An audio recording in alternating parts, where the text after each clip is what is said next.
અખંડ જ્યોતનું શું મહત્વ છે? અમારા 7 પેઢી પૂર્વમાં આચાર્ય થયા ગોપીનાથજી, જે ખૂબ જ પ્રતાપી અને ખૂબ તપસ્વી આચાર્ય થયા. તેઓ નિત્ય ઠાકોરજીની સેવા અને આધ્યાત્મિક અનુષ્ઠાનોમાં જ હંમેશા રત રહેતા હતા.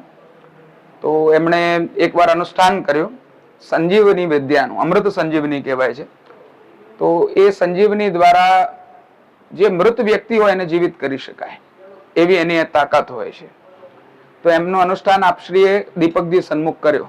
એ દીપક સન્મુખ થતો હોય છે અને એ પછી પોતાના સ્વરૂપનું આરોપણ એ દીપકમાં કર્યું અને એ દીપકનું પોતાની અંદર આધ્યાત્મિક રીતે એનું સ્થાપન થાય છે.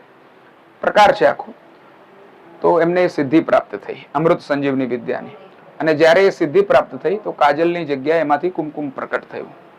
અને પછી એમના જીવનકાળમાં તો એ દીપકજી યથાવત રાખ્યા અને આપશ્રી પછી આપની ગાદી પર બ્રજભૂષણજી છોટાજી મહારાજ થયા. એમણે પણ એ દીપકજી યથાવત રાખ્યા. પોતાના અગ્રજ મોટા ભાઈ હતા એમના, તો એમણે એમના દીપકજીને એમના જ સ્વરૂપ તરીકે, કેમ કે એમનું સ્વરૂપ એની અંદર બિરાજમાન છે, તો એ અખંડ એ દીપકજીને બિરાજમાન રાખ્યા અને આજ દિવસ સુધી 250 વર્ષ ઉપર થયું અખંડ બિરાજે છે. અને એવી જ કૃપા અત્યારે પણ છે. શ્રી છોટાજી મહારાજ, બ્રજભૂષણજી મહારાજ જે થયા એમના ભાઈ, એમણે એ બી બહુ પ્રતાપી વર્ચસ્વી આચાર્ય થયા, વિદ્વાન થયા. તો એમણે એકવાર અહીંયા 56 ભોગ કર્યો. એમાં એવો પ્રસંગ છે ઇતિહાસમાં ઉલ્લેખિત કે 7 જણ ચગદાઈને એમાં હરિશરણ થઈ ગયા ઠાકોરજીની સામે.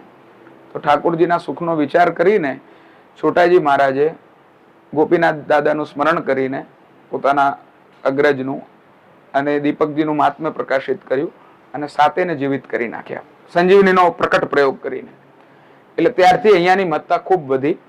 આપના પોતાના પ્લેટફોર્મ લલકારને લાઈક કરો, ફોલો કરો, સબસ્ક્રાઇબ કરો અને શેર કરો.